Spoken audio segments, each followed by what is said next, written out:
যত নর নারী আছে বিশ্বের মাঝারে প্রকৃতির অংশ ইহা জানিবে অন্তরে। আমরা সবাই প্রকৃতি, আর গৌর গোবিন্দ তিনি হলেন আদি পুরুষ, একমাত্র তিনি হলেন মহাপুরুষ, আদি পুরুষ, আর আমরা সবাই প্রকৃতি।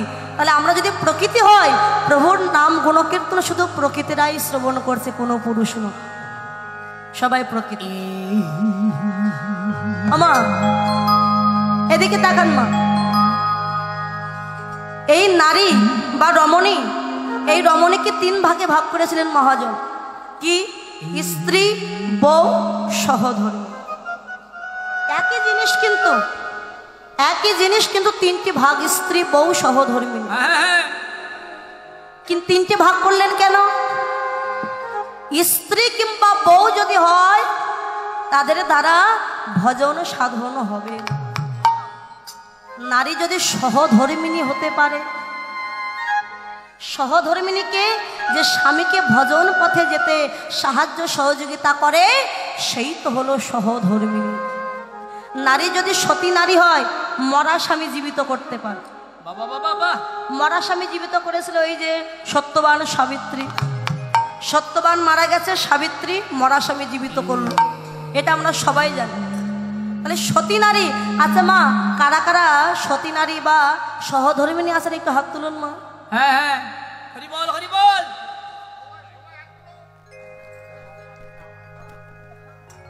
কেউ হাত, মায়েরা দুই একজন হাত তুলেছেন, হাত তুলেন, ভয় করছে, হাত তুলছেন। মায়েরা চিন্তা করছেন হাত তুলে যদি আবার কিছু বলে। এই যে সহধর্মিণী, স্বামীকে ভজন পথে পাঠাতে হবে। তাই বলে আমরা অনেকে আছে ভাবছি যে কি স্বামীকে ভজন পথে পাঠিয়ে দেবো মানে একেবারে সন্ন্যাসী হয়ে ঘর ছেড়ে চলে যাবে আর আমি ঘরে একা থাকবো, এটা নয়। স্ত্রীকে যদি স্বামী ডেকে বলে, দেখো অমুক জায়গায় ওই যে বোড়া, এটা বোড়া গাড়ি না, হাট পাড়া, তো এখানে কীর্তন হচ্ছে, আমি একটু কীর্তন শুনতে যাব। স্ত্রী যদি বলে বাড়িতে এত কাজ, তুমি কীর্তন শুনতে যাবে, দাঁড়াও তোমার মজা দেখাচ্ছে, সহধর্মিণী হতে পারবেন। হ্যাঁ, স্ত্রীটা বলতে পারে, দেখো তুমি তো যাচ্ছ, যাও, আমি তো যেতে পারলাম না কীর্তনে, তুমি কীর্তনে আসলে যখন কৃষ্ণ কথা হরি কথা শ্রবণ করবে, যদি পারো আমার কথা একটু গোবিন্দকে বলবো, যেন আমিও তোমার সঙ্গে এই পথেও আমি একদম ভজন পথে যেন আমি যেতে পারি। তাই বলে স্বামী একবার ঘর বাড়ি ছেড়ে চলে যাবে, স্ত্রী সহ্য করবে, এটা নয়। এই হলো সহধর্মিণী। স্বামীকে ভজন পথে কৃষ্ণ কথা হরি কথা শ্রবণ করতে দিতে হবে। এই মায়ার সংসার তো বাবা, আর এই কলিযুগ, কৃষ্ণ ভজন পথে অনেক বাদী, অনেক বাদী আছে। আপনি একটু বৃন্দাবনে যাবেন, দিদিমা ঠাকুমা যারা আছেন, আপনার নাতি বলছে, ও ঠাকুমা তুমি যদি বৃন্দাবনে চলে যাও, আমি রাত্রে কার কাছে ঘুমাবো বলো? তা ঠিক আছে, নাতির জন্য বৃন্দাবনে গেলাম না। ওই নাতি একটু বড় হয়ে তখন বলছে, এই বুড়ি তুই কবে মরবি? তো জ্বালা তো আর সহ্য হচ্ছে না। যে নাতির জন্য বৃন্দাবনে গেলেন না, ওই নাতি বলছে, বুড়ি তুই কবে মরবি? এলো ভালোবাসা পালিয়েছে। তাই সতী নারী যারা স্বামীকে বাঁচিয়ে রাখতে পারে, ধরে রাখতে পারে, এই যে মায়েরা সতী নারী। আজও সতী নারী আছে, যদি না থাকতো জগৎ চলতো না বাবা। স্বামী যদি ভজন পথে যেতে হয়, ওই সহধর্মিণীর চরণটা আগে ভজন করতে হবে, মানে স্ত্রীর চরণটা ভজন করতে হবে, ওই রমণীর চরণ। বাবারা হয়তো বলেন, ধুর বইয়ের চরণ কেউ ধরে? কেউ ধরে নাকি? বইয়ের চরণ ধরে কারা? যারা জানে যেখানে উৎপত্তি জীব সেখানে ক্ষয়, তাহাই ভজিলে যে মোক্ষ পদ।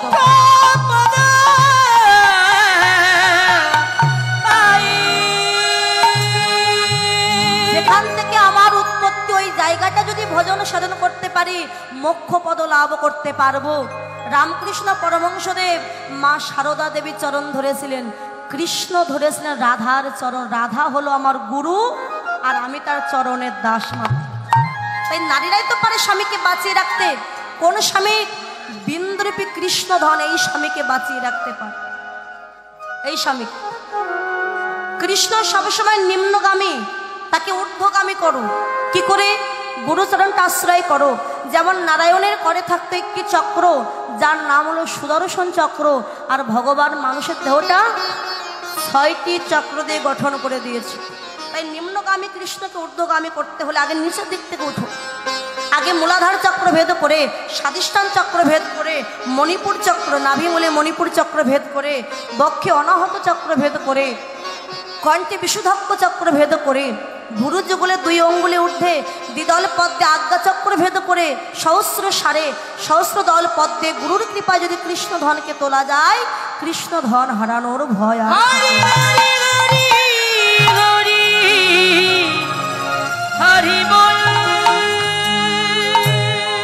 বেভিচারী নারী হলে রতি হয় নাশ, অতএব তার সঙ্গ তেজিবি নির্যাস। উপযুক্ত গুণবতী নারী হওয়া চাই, সাধনে প্রবৃত্ত হওয়া আগে গিয়া ভাই। মহেশ্বর তুল্য চাই পুরুষ অধিকারী, পার্বতী সমরূপে চায় নারী। নইলে সাধন সিদ্ধ নহে কদাচন, তাসবের নিকটে সব জানিবে কারণ। ঈশ্বরের ঈশ্বর তত্ত্ব বিন্দু ধারণে হয়, তাহার প্রমাণ আছে শিব সংহিতায়। এই যে বিন্দু, যে বিন্দু লাগিয়া নিমাই হইল সন্ন্যাসী, যে বিন্দু লাগিয়া সনাতন হইল বৈরাগী। এই সনাতন রূপ, এনারা 3 ভাই অনুপম, তার মধ্যে রূপ এবং সনাতন সন্ন্যাসী হলো, বৈরাগী হলো। তাই পার্বতীর মতো নারী আর মহেশ্বরের মতো পুরুষ যদি হয়, হবে ভজন, নইলে ভজন কখনোই সম্ভব নয়। মহাপ্রভুর পত্নী ছিল বিষ্ণুপ্রিয়া, সে জগৎকে দেখিয়েছে সতী নারী কাকে বলে। প্রভু যখন সন্ন্যাসী হয়েছিলেন, প্রভুর বয়স ছিল কত মা? 24। আর বিষ্ণুপ্রিয়ার বয়স ছিল 14। যে 14 বৎসরের ছেলে মেয়ে এখন স্কুলে লেখাপড়া শিখছে। মহাপ্রভু বিষ্ণুপ্রিয়াকে ডেকে বলেছিলেন, প্রিয়ে, আমি যে সন্ন্যাসী হয়ে যাব এ কথা কিন্তু তুমি জানো। তা আমি চলে গেলে এই কষ্ট, এই ব্যথা তুমি সহ্য করতে পারবে না। তাই আমি সন্ন্যাসী হওয়ার আগে তুমি তোমার বাবার বাড়ি চলে যাও।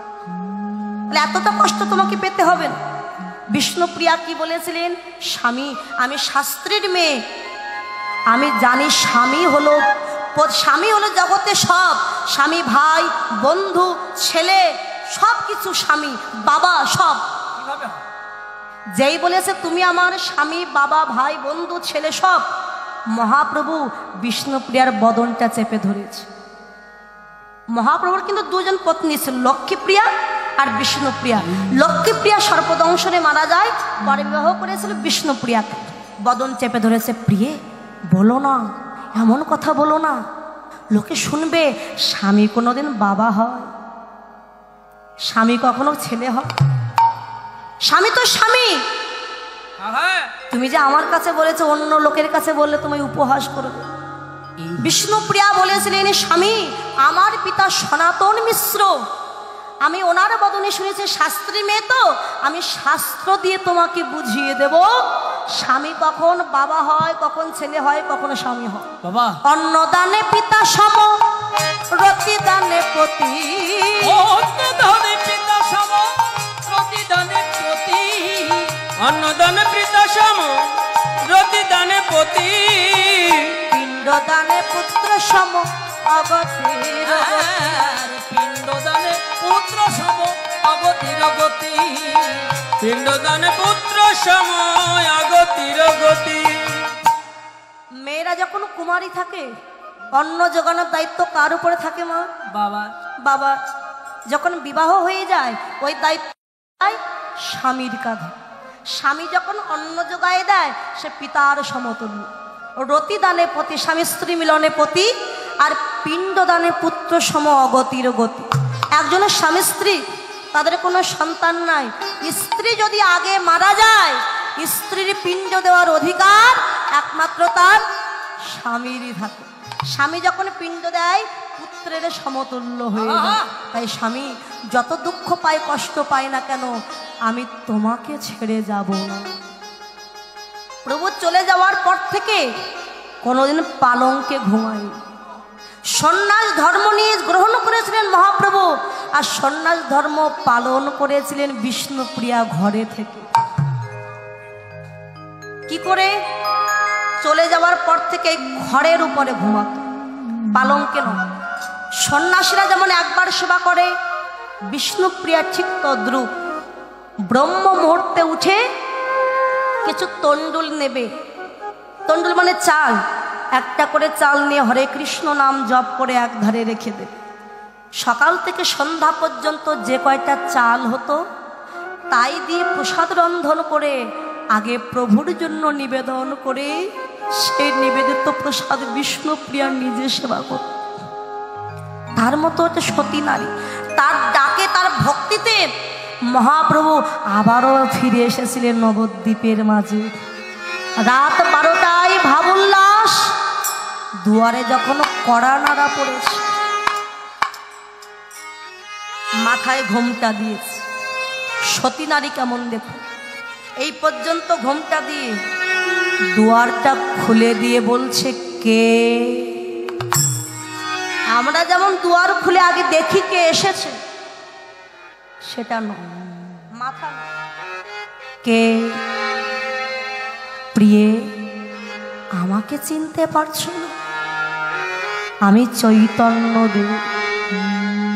চৈতন্যদেব? আমি তো চৈতন্যদেবকে চিনি না। কে চৈতন্যদেব? আমি তো আমার গৌর হরিকে চিনি। চৈতন্যদেব বলে আমি কাউকে চিনি।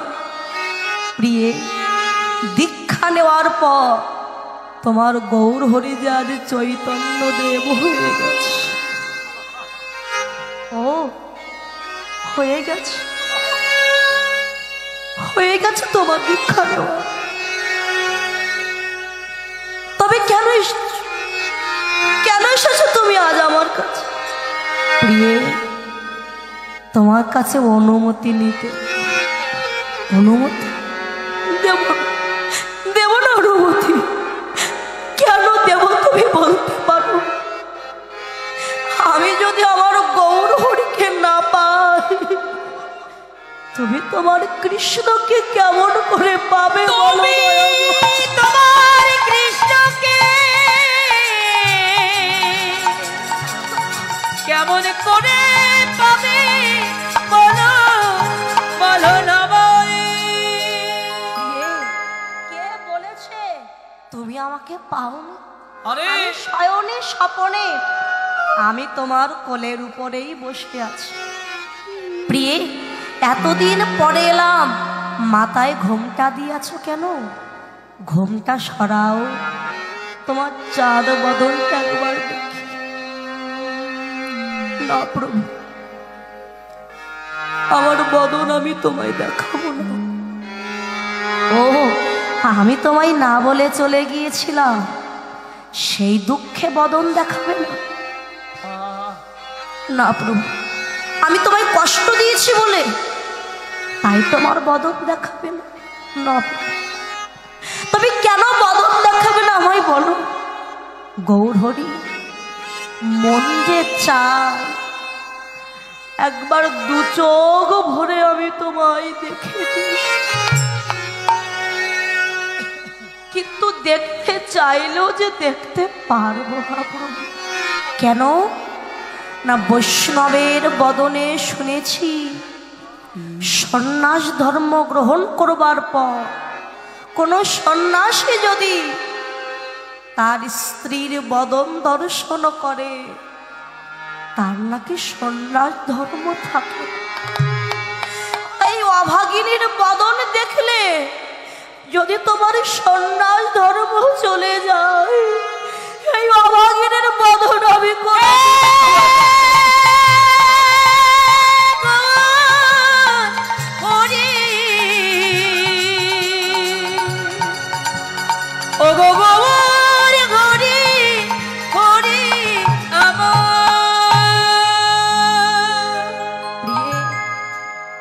বদন দেখাবে না তো? দেখাতে হবে। আমি চলে যাচ্ছি প্রিয়ে, আর জীবনে কোনো দিন তোমার সাথে আমার দেখা হবে। যাওয়ার আগে তুমি কিছু চেয়ে না, আমি তোমায় শেষবারের মতো দিয়ে। প্রভু, যে তোমাকে স্বামী রূপে পেয়েছে তার যার চাওয়ার মতো কিছু থাকে না। তবু যদি দিতে চাও প্রভু, আরে তুমি ওই যে পাদুকার ওই উপরে দাঁড়ায়ে আছো, দাঁড়ায়ে আছো, ওই পাদুকা দুখানায় একবার আমার হৃদয় মাঝে দাও। আমি ঘরে গিয়ে যত্ন করে তুলে রাখবো, যখন নির্জন নিশীতে তোমায় দেখবার স্বাদ আমার হৃদয়ে জাগবে। ওই পাদুকার উপরে তুমি ভুবন ভুলানো রূপে এসে দাঁড়িও, সেদিনে তোমার চরণ দুটি আমার হৃদয়ে ধরবো। আমি কাঙালিনী বলে যেন চরণ ছাড়া আরে করো না গো। যেন চরণ ছাড়া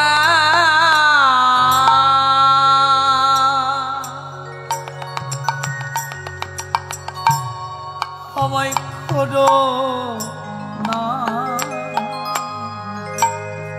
যেন চরণ ছাড়া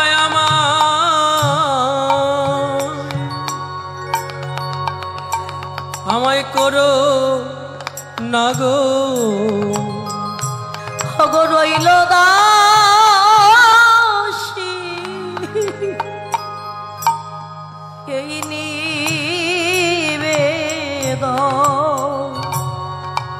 যেন চরণ ছাড়া আমায় করো না গো। ওরে রইল দাসী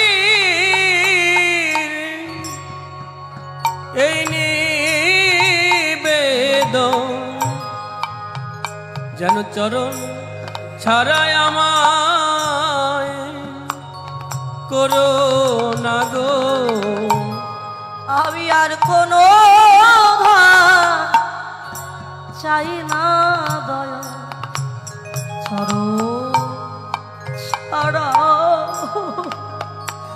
করো না গো। আমি আর কোনো চাই না দয়া, যেন চরণ ছাড়া করো না। বিষ্ণুপ্রিয়া, আশীর্বাদ দিলাম তোমায়, আজ তোমার থেকে জগতের নারীরা প্রেরণা নেবে কি করে প্রতিভক্তি করতে হয়, কি করে স্বামীকে ভজনের পথ দেখিয়ে দিতে হয়। তাই সেই তো হলো রমণী, যারা ভজে আমার গৌর গুণমণি, তাই তারাই তো রমণ। পদকর্তা বাসুদেব ঘোষ লীলার এক প্রান্তে দাঁড়িয়ে বললেন, বাসুদেব ঘোষে কহে মনের হরিষে, মনের হরিষে গোষ্ঠ লীলা গোরা চাঁদো করি না প্রকাশে, কল্পতরু কৃপা সিন্ধু পাবনে সর্ববৈষ্ণবী ভাই নমঃ নমঃ।